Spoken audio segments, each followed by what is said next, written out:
अक्सर डायबिटीज़ के मरीज कंधे के दर्द से जूझ रहे होते हैं। अगर आप भी इनमें से एक हैं तो ये वीडियो आपके काम का है। डायबिटीज़ के मरीजों में होने वाले कंधे के दर्द को हम फ्रोजन शोल्डर के नाम से भी जानते हैं। यह कंधे में चोट लगने के कारण भी हो सकता है और कंधा जो है इसमें जाम हो जाता है और कंधे का मूवमेंट जो है धीरे धीरे कम होते चले जाता है। कंधे का जो कैप्सूल होता है वो आपस के स्ट्रक्चर, आसपास के जो स्ट्रक्चर्स होते हैं उनसे चिपक जाता है।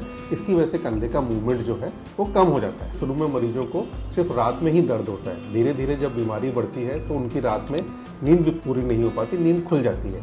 शुरू में कंधे का जो दर्द है वो थोड़ा सा कम होता है और कंधा का जब हम मूवमेंट करते हैं, कंधे को चलाते हैं, उसी समय कंधे में दर्द आता है। और जैसे जैसे बीमारी बढ़ते जाती है, दिन में और रात में सभी समय पर कंधे में दर्द होना चालू हो जाता है। फ्रोजन शोल्डर के साथ जो सबसे ज़्यादा हमें कन्फ्यूजन होता है वो होता है सर्वाइकल की जो बीमारी होती है। सर्वाइकल की बीमारी के कारण जो स्पॉन्डिलाइटिस होता है उसका दर्द भी कंधे तक आता है।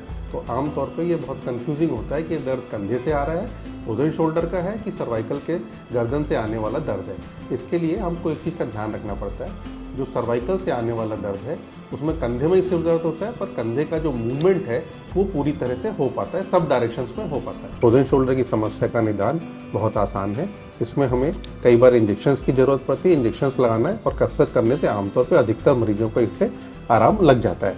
कुछ मरीज होते हैं जिनको कि आराम नहीं आता है। ऐसे सारे मरीजों के लिए कई बार हमको उनको 5 मिनट के लिए बेहोश करके कंधे का मूवमेंट हम ऑपरेशन थिएटर में चलाते हैं और फिर उसके बाद इंजेक्शंस वगैरह लगाते हैं।